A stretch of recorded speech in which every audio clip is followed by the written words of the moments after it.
Professor Asif Nazrul বিচার বিভাগকে কতটা প্রভাবিত করছেন? মানে তিনি কি সবকিছু ঠিক করেন? মানে কে মামলা, কোন মামলা করা হবে, কোন কাকে জামিন দেওয়া হবে? কিন্তু এই ক্ষেত্রেও কি জনাব অ্যাডভোকেট আনিসুল হকের মতো জনাব আসিফ নজরুলই কি সবকিছু ঠিক করছেন?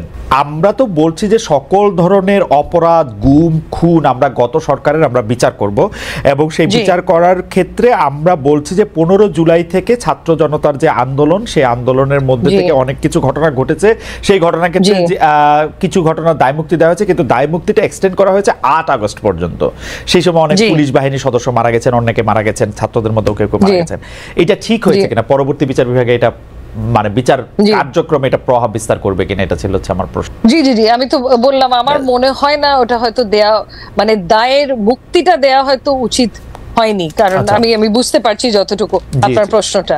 আপনি বলছেন তার লোকজন তো ছিল, তার লোকজন ছিল, তার সেটা দায়ের মুক্তি দেওয়া উচিত হয় না। আচ্ছা, এইবার আমি আপনাকে স্পষ্ট বুঝতে পারলাম। আমি একটু জনাব তাজুল ইসলামের কাছে যাই। জনাব তাজুল ইসলাম, দুটি বিষয়। এক হচ্ছে যে বর্তমান সরকার বিচার বিভাগের ক্ষেত্রে যাদেরকে এরকম নিয়োগ দিচ্ছেন, হায়ার জুডিশিয়ারিতেও অর্থাৎ হাইকোর্ট এবং অ্যাপিলেট ডিভিশনে এবং ট্রায়াল কোর্টেও যাদেরকে কি পজিশনে নিয়োগ দিচ্ছেন, এইটা দেখে আমরা লক্ষণিক কি মনে হচ্ছে আপনার, যে সরকারকে একটা তাবেদার বিচার বিভাগ চান নাকি একটা স্বাধীন বিচার বিভাগ চান?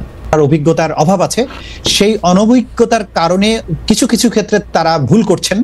কিন্তু মোটা দাগে সরকারের উপদেষ্টাদের সাথে কাজ করে বা আমি রাষ্ট্রের যে দায়িত্বে আছি সবকিছু মিলে আমার কাছে মনে হয়েছে এই রাষ্ট্রের যারা দায়িত্ব পালন করছেন প্রত্যেকেই ডিটারমিন্ড যে তারা অবশ্যই একটা ন্যায়পরায়ণ বিচার ব্যবস্থা প্রতিষ্ঠার ব্যাপারে দৃঢ় প্রতিজ্ঞ এবং কোনো ধরনের ইশারা ইঙ্গিতের বিচার, যেটা আগে হয়েছে যে আমি দাঁড়িয়ে যাব, আপনি বসিয়ে দেবেন, লোকে দেখবে, আমাদের মধ্যে খাতির নাই, এই ধরনের বিচার প্রতিষ্ঠার ব্যাপারে আমি অন্তত দেখেছি যে সরকারের মধ্যে যারা কাজ করছেন, বিচার ব্যবস্থার সাথে যারা সম্পৃক্ত আছেন, আইন মন্ত্রণালয়ের সাথে যারা সম্পৃক্ত আছেন, কারো মধ্যে এই ধরনের জিনিস আমি দেখতে পাইনি। বরং তাদের মধ্যে একটা আমরা দৃঢ় মনোভাবই দেখেছি যে বাংলাদেশ যে বাংলাদেশ গিয়েছে এত রক্তের বিনিময়ে, এই বদলে যাওয়া বাংলাদেশটা যাতে সাস্টেইন করে এবং অতীতের এই কালো অধ্যায়গুলো কখন আর ফিরে না আসে সেই ব্যাপারে তারা ডিটারমাইন্ড। এই ব্যাপারে কোনো সন্দেহ নেই, আমরা এই বশংবদ বিচার ব্যবস্থা দেখতে চাই না। কিন্তু যেটা রাষ্ট্র ইতিমধ্যেই বলেছেন যে আমাদের একটা তাৎক্ষণিকভাবে এই বিষয়টা অ্যাড্রেস করার প্রশ্ন ছিল। বিচারকরা পদত্যাগ করেছেন, তাদেরকে সরিয়ে দেওয়ার দরকার ছিল। যে আগের সরকারের আমলে যারা এই সমস্ত গুম খুনকে বৈধতা দিয়েছেন, ছাত্র জনতার উপরে গুলি চালাতে সেগুলোকে বৈধতা দিয়েছেন, সীমান্তের 10 কিলোমিটারকে ফাঁকা করে দেওয়ার মতো একটা ন্যাক্কারজনক রায় দিয়েছেন, এমন বিচারকরা ছিল তখন এই রাষ্ট্রকে নিরাপদ করার প্রয়োজনেই বিচার ব্যবস্থাকে ক্লিনজিং এর একটা প্রশ্ন ছিল, তাদেরকে সরাতে হয়েছে এবং সেটা এখনো শেষ হয়নি বলে আমি মনে করি। কিন্তু এই সময়ে সুপ্রিম কোর্টকে চালু রাখতে হলে আমাদেরকে দ্রুততম সময়ের মধ্যে বিচারক নিয়োগ দেওয়া দরকার ছিল।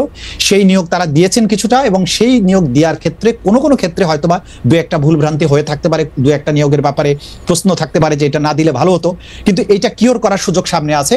এবং এটার প্রধান কারণ হচ্ছে এই সরকারে যারা আছেন তাদের হঠাৎ করে এই এতগুলো নিয়োগ এটা কখনো একবারে দেওয়ার প্রয়োজন হয়নি। এমন পরিস্থিতি বাংলাদেশে কখনো আসেনি যে পরিস্থিতিতে তাড়াহুড়া করে যেটা করতে হয়েছে। এখানে ভুল ভ্রান্তি হতে পারে, কিন্তু আমি তাদের ইন্টেনশনের মধ্যে কোনো রকমের ঘাটতি দেখছি না। প্রত্যেকে ডিটারমাইন্ড বাংলাদেশে একটা নিরপেক্ষ বিচার ব্যবস্থা প্রতিষ্ঠার ব্যাপার। জনাব তাজুল ইসলাম, প্রফেসর আসিফ নজরুল বিচার বিভাগকে কতটা প্রভাবিত করছেন? মানে তিনি কি সবকিছু ঠিক করেন? মানে কে মামলা, কোন মামলা করা হবে, কোন কাকে জামিন দেওয়া হবে, কে বিচারকের নিয়োগ করা হবে, যেটা আসলে তা ঠিক করার কথা না। বিচার বিভাগ স্বাধীন হিসেবে মাজার হোসেন রায়ের পরে সেটা আসলে চিফ জাস্টিসের সিদ্ধান্তে আসলে হওয়ার কথা। কিন্তু এই ক্ষেত্রেও কি জনাব অ্যাডভোকেট আনিসুল হকের মতো জনাব আসিফ নজরুল কি সবকিছু ঠিক করছেন? Absolutely not. আসিফ নজরুল সাহেবকে আমি কাছ থেকে দেখছি, তিনি আমি যে বিভাগে কাজ করি তারই দায়িত্বপ্রাপ্ত মন্ত্রী। আমার কোনো একটা সামান্যতম কাজেও তিনি কখনোই ইন্টারফেয়ার করেন এবং বলেছেন যে আপনি যখন যেখানে যেটা করা আইনসঙ্গত মনে করবেন, ভালো করবেন, সেটা আপনি করবেন। আমার জানা মতে আমাদের মাননীয় প্রধান বিচারপতির সাথে কথা বলার জন্য ওনাকে বারবার অ্যাপয়েন্টমেন্ট সিক করে কথা বলতে হয়েছে। ওনাকে ডিকটেট করার প্রশ্নই ওঠে না, এবং বর্তমান যিনি প্রধান বিচারপতি আছেন তাকে ডিকটেট করার কোনো মানুষ বাংলাদেশে নাই। এবং আসিফ নজরুল সাহেবের ব্যাপারে যত কথাই বাইরে বলা হোক, আমি তাকে পেয়েছি একজন নিবেদিত প্রাণ, একটা দেশপ্রেমিক মানুষ হিসেবে। তিনি আপ্রাণ চেষ্টা করে যাচ্ছেন বিচার বিভাগে প্রভাব বিস্তার তো দূরে থাক, বিভাগের কোনো জায়গায় কোনো রকম প্রশ্ন তৈরি হোক, এটা যাতে না হয় সেটা আমাকে দিনে রাতে উনি বলেছেন যে তাজুল আপনারা চেষ্টা করেন যে সমস্ত কিছু যেন বিতর্কের ঊর্ধ্বে থাকে। তো যে লোকটার সাথে আমি কাজ করছি, আমি প্রতিদিন দেখছি তাকে যে তিনি প্রভাব বিস্তারের কোনো কাজ তো দূরে থাকতে, যিনি আমাকে স্বাধীনভাবে নিরপেক্ষভাবে যাতে কোনো প্রশ্ন না ওঠে সেটা এনশিওর করার ব্যাপারে যে লোকটা এত বেশি সিনসিয়ার, তাকে যদি হঠাৎ বলা হয় যে তিনি সব বিষয়ে ডিসিশন দিচ্ছেন, সবকিছু ঠিক করে দিচ্ছেন, এটা ডাহা মিথ্যা কথা। আমি মনে করি যে এটা সঠিক নয়।